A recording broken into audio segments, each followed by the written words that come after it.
in the end, I have about 3 people who want to just work out. And people just like sort of following me around going to the road. Suddenly it's my turn to go.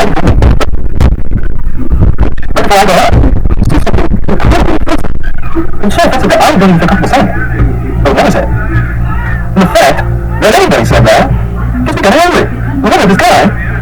What the heck is going through your head? I mean, you think you're talking to me like that? It's all random. I'm trying to go out. I'm like, what the heck is that?